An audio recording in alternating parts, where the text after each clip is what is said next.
Subscribe to Grazia and press on the bell icon.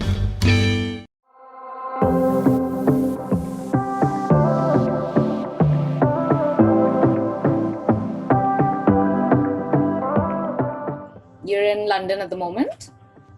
Yeah, although it looks like I'm somewhere else.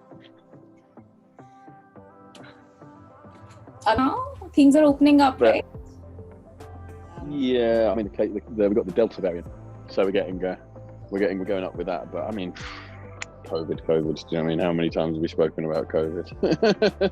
Okay, so we'd rather speak about your music. Before we get to your album, why don't we start about talking about London? Do you think the city has influenced your music as a collective? Yeah, I mean, it's always kind of, London is such a multicultural place. There's so many different cultures colliding at the same time. World citizens, and we're all from the same place. Like, I don't really believe in countries. Like, I think that's just something that we've carried on from controlling eras. I feel like we should scrap countries and operate as a world economy and a world, species. And I think we would all go so much further if we just got rid of the ideas that people are against each other. I just think that's just like, it's so stupid. It's like, it's almost laughable. But we continue to do it because we're all, just a bit loopy. And but yeah, anyway, back onto I think for me, I just listen to good music and listen to music that inspires me, and I think that's what gives us such a kind of broad sound. I don't really believe in like genres. I don't believe in all that sort of stuff. I kind of just believe in what sounds good, makes you feel good, and like it's an emotion and it's a feeling and energy. And so that's why we kind of, it's where we are now. Okay. Talking about, the genre-less sort of thing that you guys follow, even your albums have been quite spaced apart. I mean, the last album was Forever in 2018. So what would you attribute this gap to? Well, funny that. I think the gap between the first one and the second one was a lot to do with the fact that we were very adamant that we wanted to have more emotion in the second record. It was like the first record was quite kind of fun and free and kind of naive, and also nobody's waiting for the first one. You've got your whole life to make the first one. The second one for us, was like, we've got to find emotion. So we were almost waiting for these breakups to happen. When they happened, we're like, oh, finally. And it was difficult because the confidence was low. We went through difficult periods, and both of us split up with our girlfriend, which really takes your confidence away. And I think that we tried to write through that and get through that. And again, it was overthought. So, the second record was, went through that kind of process. And then the third record, funnily enough, was actually written quite quickly. We came off tour in 2019. In our heads, we were like, let's go 2020, beginning 2020. In my head, the album's going to be called 2020. I mean, that would have been a bad decision now. Why would you call it that? But yeah, we were ready sort of to go by end of 2019, and in our heads we were like March 2020. It would have been there quite quickly. It would have been there a year and 6 months, I think, would have been. And we were like, yeah, that's the main thing. But obviously the COVID pandemic hit us, and it was a bit like, well, do people want music? Do people need music? We sat back a little bit and just take the foot off the gas, and that in turn made the record much better because we had the perspective to sit with it and just kind of go, let it brew. It's like a really nice dish that you eat, and the longer it cooks, the tastier it is. Right. So talking about how you said, you kind of let your personal experiences and emotions kind of dictate the kind of music you write. So what can you take me through the inspiration for Loving in Stereo? I mean, it's supposed to be this new age hope for a post-pandemic summer and new love, but how much of it is based on personal experience? Like the antithesis to the second record, and as I said, the second record being kind of about heartbreak and it was very emotional and like maybe overthought, because you think about relationships a lot, and that gets played out in the music. The opposite to this is that we fell in love again, we found new love, and also we moved on in our lives from something that was traumatic, both creatively and romantically. And I think that those two things are very much in the record. Everything's like much more confident. It's about love and hope and euphoria, and these things just sort of happen to us naturally. And I think with the COVID thing, that's weird, because it then happened somewhere.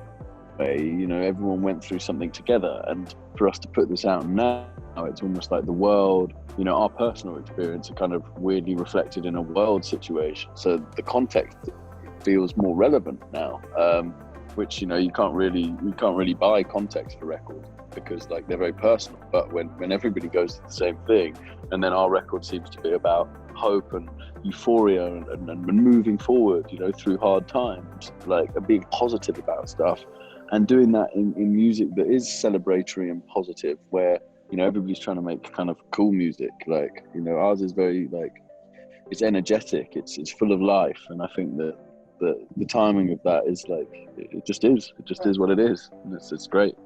Yeah.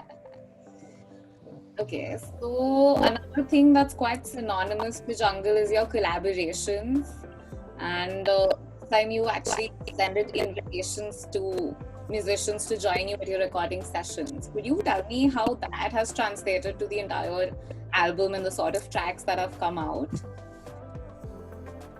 Yeah, I feel like with us, we have visions, we're producers and songwriters, and we liken it to, in our heads, we think like Daft Punk, we think Gorillaz, we think those sort of acts, and Jungle can be anything it wants to be at any point in time. We try not to set boundaries of what it could be.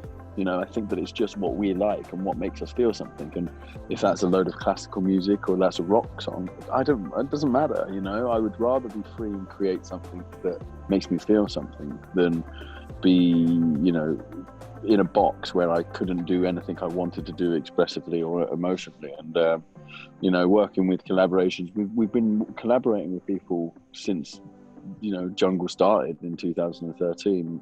It's just that now is the first time that mostly because I think our confidence has been lifted, and we feel more free than ever, and we can do what feels right. And those tracks, with Baz and Priya Raghu, they just felt right. They're good tracks, and like, why wouldn't they be given to the world? And like, you're always trying to find a box, or where can we put this on? It's like, or Jungle doesn't do hip hop. It's like, well, who said that? We said that in here. It's like, you set your own boundaries in life. You're like, oh, I can't go and talk to that guy at the party. I can't go and talk to that girl at the party. Or, I can't do this. I can't get a good job. You tell yourself that. It's your own story, And I think that the more you tell yourself, like, you can do anything, the possibilities become endless, and anything is possible. Sounds like an Adidas ad. So yes. Appropriate. So Romeo is already out, and we know it's got this very classic hip hop vibe. Can you tell me more about the track with Priya Raghu? What song? Track with Priya Raghu, yeah, it's something. Right. Yeah, so our manager sort of started working with her, and he was really excited about her. And I was like, I heard her track "Good Love," and I was like, yeah, this is really cool. It had this amazing sort of Catronada feel to it, and Priya's such an amazing person. She's got such a great energy, and we did a session with her in November last year. It was really late on, it was probably the last song that got added to the album, and we were writing not for Jungle, just maybe for her, and we were messing around, and by the end of the day I was like, let's get a second song, let's try and make a second song. And it's in that freedom and carefree attitude, in an hour from 5 p.m. to 6 p.m. we came up with Goodbye My Love, and I said to Priya, I was like, we have to accept the first thing that we do, so we're going to almost rush it down. Like, how quick can we make a song?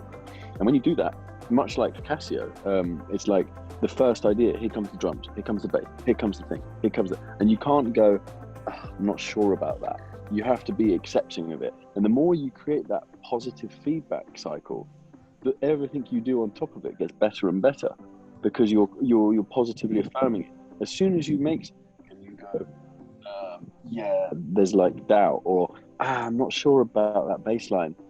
Already negativity in the process, and if there's negativity in the process, and I've done it that way, like I've spent a long time being that way, and it doesn't get you anywhere. Like you can sit there going, it isn't good enough, it's not good enough, and it just doesn't propel you forward. So with Priya, we just practice that, and she's such a great vocalist. She has such a pure, innocent voice that it just works. She's great with melodies as well. Can you take me through the central theme and idea for the visuals, the artwork, and the videos that you've created for these songs? Yeah, so for us, there's a nostalgic feeling with Jungle that we really love. Makes us feel warm. The sleeves that we've come up with are, we always want the album cover to be, quite like in our heads, it's like a stamp. It's like the name, Jungle for us is bigger than the individuals, so we're all part of that name, that cult almost. It's like a rare book. I said to someone recently, Jumanji, it's got mystery to it. You open the book and all this life comes out of it. And so that's the main theme behind those covers that we do, the album covers, and that will never change. It just kind of makes it like, oh cool, I want that one in my collection. If you change it too drastically, it doesn't become that anymore. And there's a lot to say about sticking to your original vision with things. It just shows like solidarity and belief.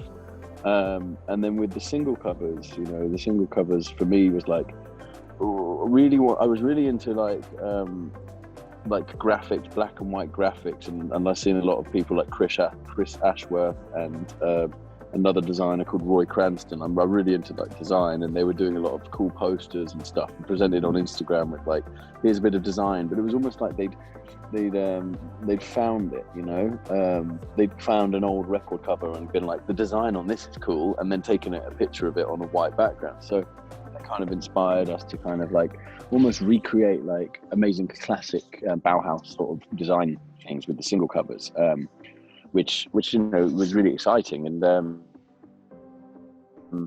again, videos, that's it. The videos create something addictive, and also like very kind of endearing, and also took you on an emotional journey where you got to know the characters, almost like a Netflix series where here's the cast, and then they just keep coming back, and you see different people in different videos being the lead. And it's like West Side Story for me. I was always kind of inspired by musicals, and from very early age I loved Oliver Twist, and I loved West Side Story, I loved Grease, and there was something magical about those things. And then some people, musicals it's not their thing, it's too cheesy, but for other people it's like really inspiring. And obviously the videos of Michael Jackson, like Smooth Criminal and things like that. I remember being 14 and really thinking that I could do that dance, I could move like that.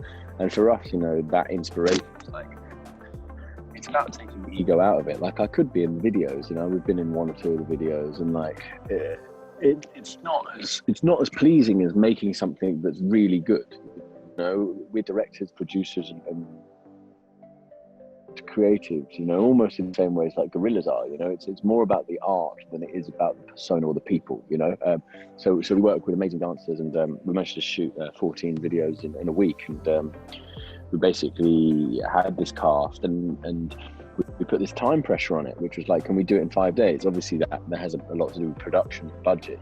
Like the longer you shoot, the more days you do, the more expensive it gets. So can you go to the shop and bulk buy them? Can you get all the ingredients from a big shop? It's like the more you buy, the cheaper it gets. And I think that with the videos, like it just made sense to do it like that. And having been on a label before, with other people controlling what you can and can't do, it would be like, yeah, you can't, can we make a video for 14 tracks? They'd be like, you're crazy. You know what I mean? Like, you're crazy.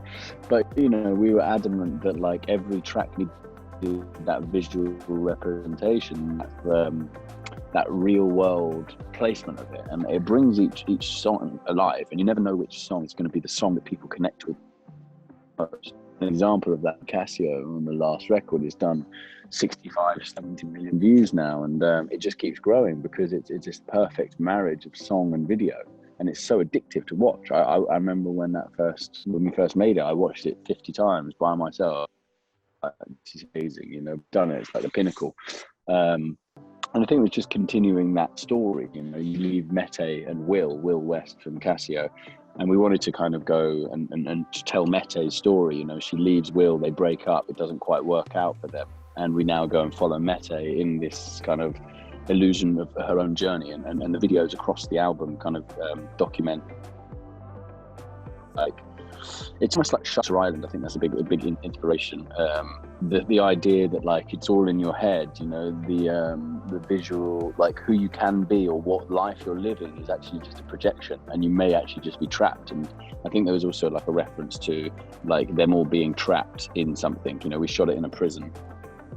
And we wanted that kind of, you know, the background, you know, the thing to be really bright, and like their personalities to be like these like digital images of themselves, like the top versions of how like expressive they could be. They're amazing dancers, amazing outfits, but they're kind of like, they don't notice that they're in a prison, you know. And right at the end of the video, we've done one for Can't Stop the Stars, and it kind of shows them, you'll see it eventually, it reveals them to be, you know, all dressed in white in like straitjackets and stuff like that, and they're like, it's like One Flew Over the Cuckoo's Nest.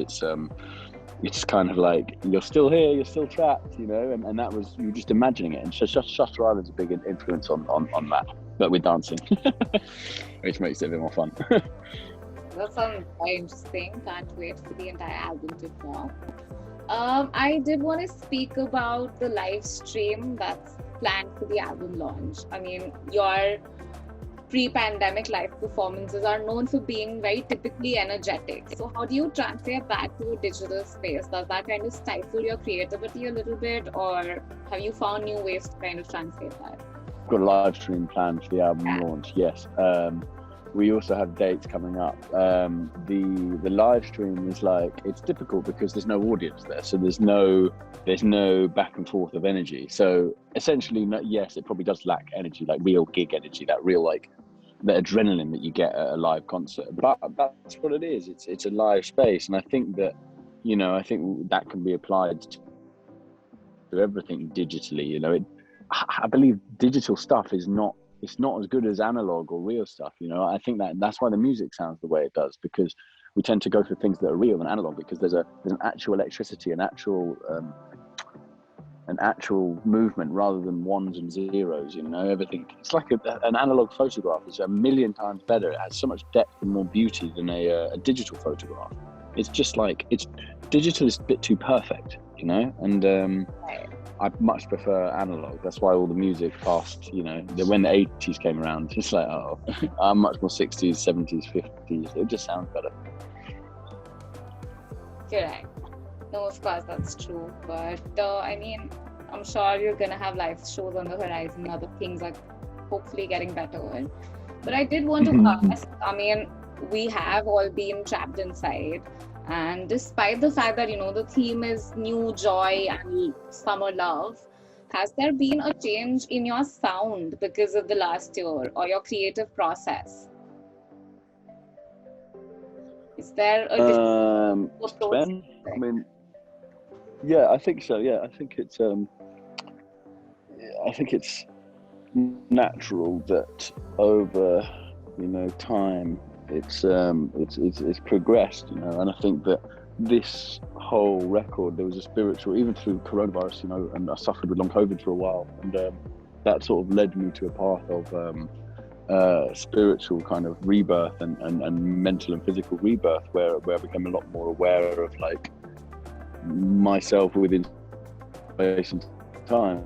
And I think that me to kind of like free myself and ultimately free music from anything that was stopping it from being what it wanted to be. So again, I talk about instinct and like trying to follow the first idea that you come up with and like build on that and let it be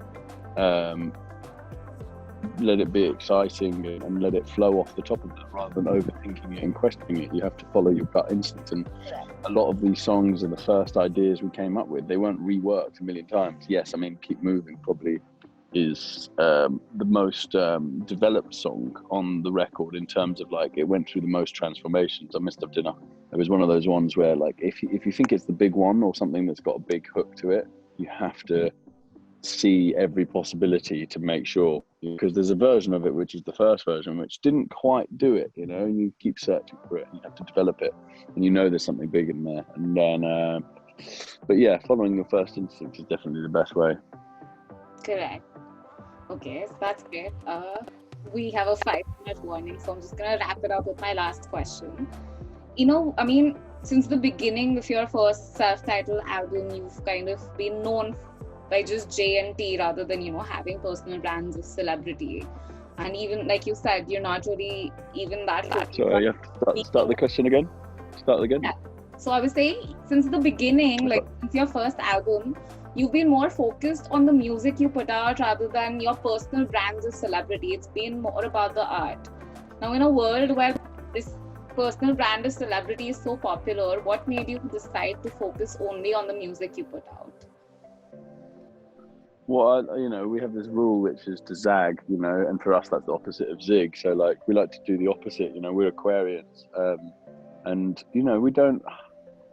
I mean, it's a battle, isn't it? I feel like there's something freeing when it's not yourself. You don't see the world through a narcissistic kind of view. You see it as like, and so I see the world. I see the world as like how do we see everything? Rather than just the world through my own eyes. And I think that's why that's reflected in the music, reflected in the presentation of it.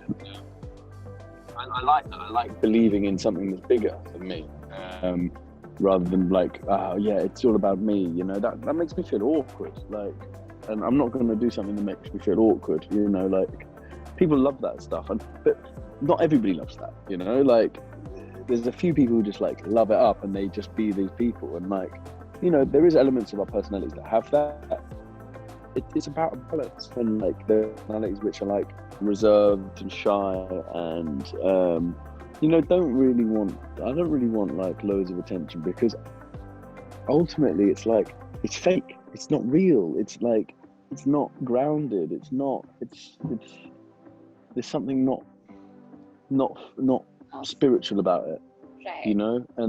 And I feel like ultimately like people will be like, oh yeah, well, it's more kind of like putting the music first, putting the art first, and letting that inspire people. And if they want to come behind the scenes and discover like who we are, I see it like gorillas. Sometimes I see it a bit like Daft Punk in some ways, and the way that is presented. Obviously, we don't have the cartoons or the we have these dancers, and I think that like that's it really. Like those dancers want to express themselves like that. I don't want to express myself through dance. So like, I'm gonna always pick the things that I feel are most inspiring, and that's it.